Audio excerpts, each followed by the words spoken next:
यवतमाळ दारव्हा तालुक्यातील भांडेगाव टोल नाक्यावर महाविकास आघाडीने टोल बंद करण्याच्या मागणीसाठी पुन्हा एकदा तीव्र आंदोलन छेडले आहे। यापूर्वीही टोल बंद करण्याबाबत जिल्हा प्रशासनाला निवेदन देण्यात आले होते, मात्र त्यावर कोणतीही कार्यवाही न झाल्याने आज महाविकास आघाडीचे पदाधिकारी, शेतकरी व कार्यकर्ते आक्रमक झाले।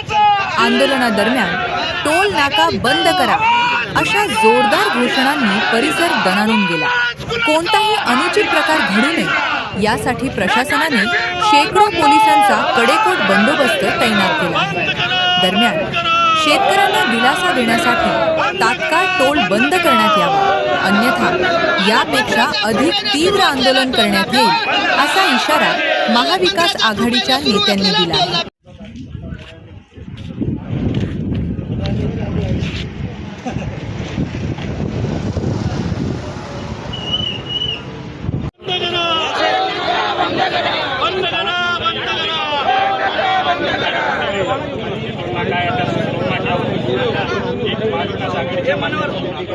तेरा तारखेला जेव्हा कलेक्टर साहेबांसोबत मीटिंग झाली तेव्हा हा टोल नाका अनधिकृत आहे।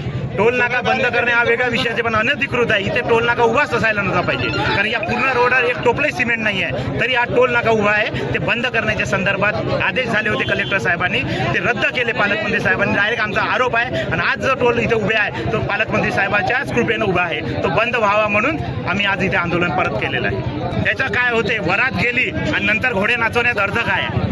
आंदोलन आम्ही उभं केलं जनतेसाठी, लक्षात आणून दिलं सर्वांना की हा टोल नाका इथं नसावा म्हणून।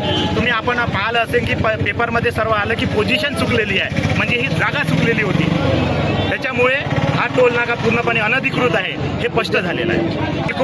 कारण हातच एवढा मोठा असल्यामुळे म्हणूनच टोल तुम्हाला समोर अजूनही सुस्थितीत दिसत आहे, आणि हे जे पोलीस ताफा दिसत आहे त्याच्यामुळे दिसत आहे तुम्हाला।